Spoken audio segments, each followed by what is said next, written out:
We all eat candies, but what if someone tells us to use its wrapper too? Candies हम सब खाते हैं और हम सबको कैंडीज़ बहुत पसंद भी होती है।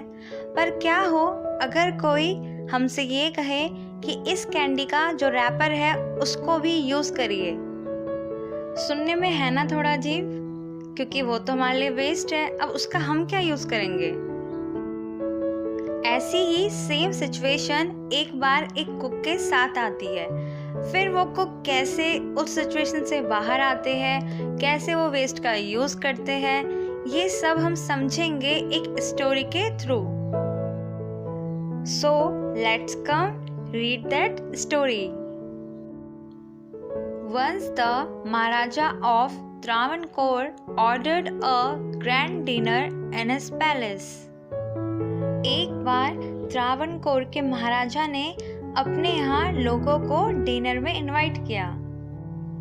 In the afternoon, before the dinner, the Maharaja entered the kitchen to survey the dishes that had been prepared for the feast.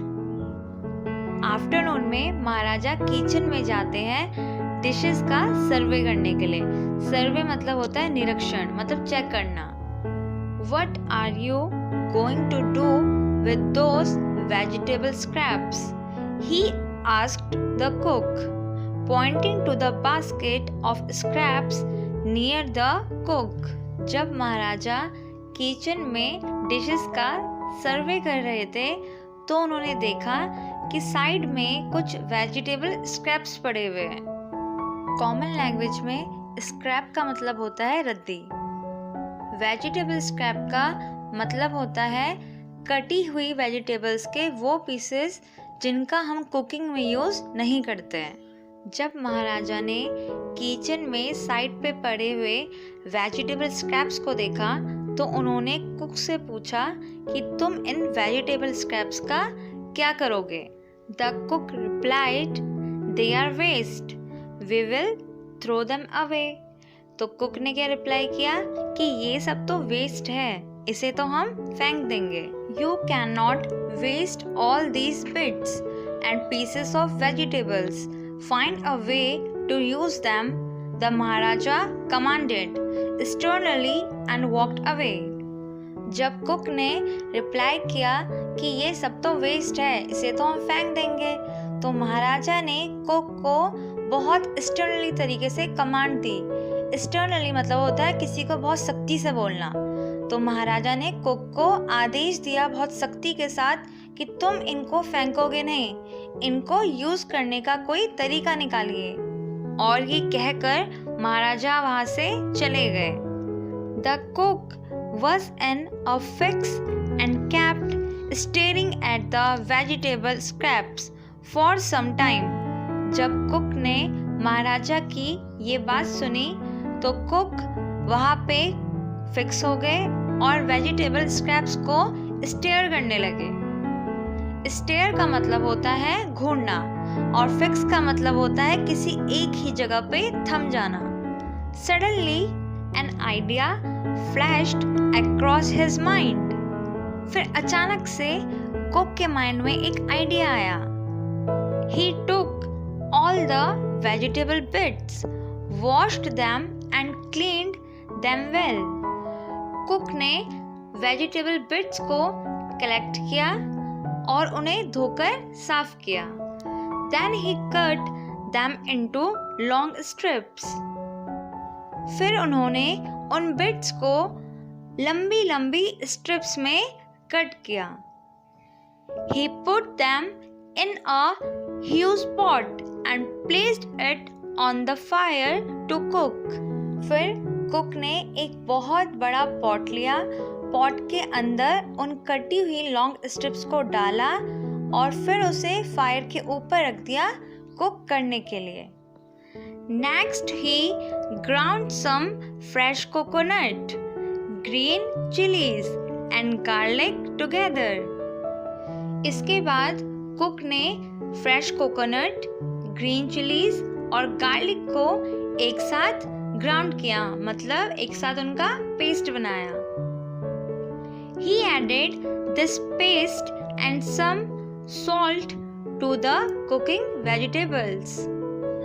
Cook ने जो पेस्ट बनाया था फ्रेश कोकोनट, ग्रीन चिली और गार्लिक का, उन्होंने इस पेस्ट को वेजिटेबल्स के साथ मिक्स किया with salt. A tempting smell started coming from the pot. जब कुक ने वेजिटेबल्स के साथ पेस्ट और सॉल्ट को ऐड किया तो फिर उस पॉट से एक बहुत ही प्यारी टेम्पटिंग स्मेल आने लगी. टेम्पटिंग मतलब क्या होता है? टेम्पटिंग मतलब वो चीज़ जो हमें अपनी तरफ आकर्षित करती है. तो उस पॉट से एक बहुत ही प्यारी सी स्मेल आने लगी. Now he whipped some curd and added it to the curry. Cook ने थोड़ी कर्ड ली और उसको whipped किया, मतलब फेटा, और उसको भी वो जो करी थी उसमें ऐड कर दिया. He also poured a few spoonfuls of coconut oil and decorated the dish with curry leaves.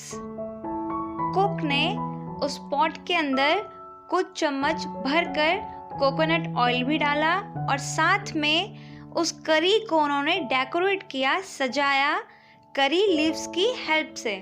Curry leaves का यूज़ बहुत तरह की डिशेस में किया जाता है, जिसे हिंदी में कड़ी पत्ता कहते हैं. Lo and behold the new dish was ready. और इस तरह से एक न्यू डिश तैयार हुई. The cook served this new dish to the guests that evening. Then cook ने इस new dish को guest को serve किया. Everyone was eager to know the name of the new dish. हर कोई बहुत ज़्यादा उत्सुक था new dish का नाम जानने के लिए. The cook thought and thought, then a name came to his mind. Cook ने एक न्यू डिश तो बना दी थी, पर जब सब ने उनसे उस न्यू डिश का नेम पूछा तो कुक सोच में पड़ गए और बहुत देर तक सोचने के बाद उनके माइंड में एक नेम आया. ही नेम्ड इट अवियल. कुक ने उस न्यू डिश को नेम दिया aviyal. Aviyal became famous all over Kerala and is now one of the dishes in a traditional Kerala feast. And imagine, it all came from a basket of waste. और फिर धीरे धीरे aviyal dish पूरे केरला में बहुत famous हो गई और अब ये एक ट्रेडिशनल डिश है केरला की. एंड इमेजिन, ये जो इतनी फेमस डिश है आज केरला में, इसे वेजिटेबल वेस्ट से बनाया गया था. So that's it in this video. I will meet very soon with next video. Till then take care.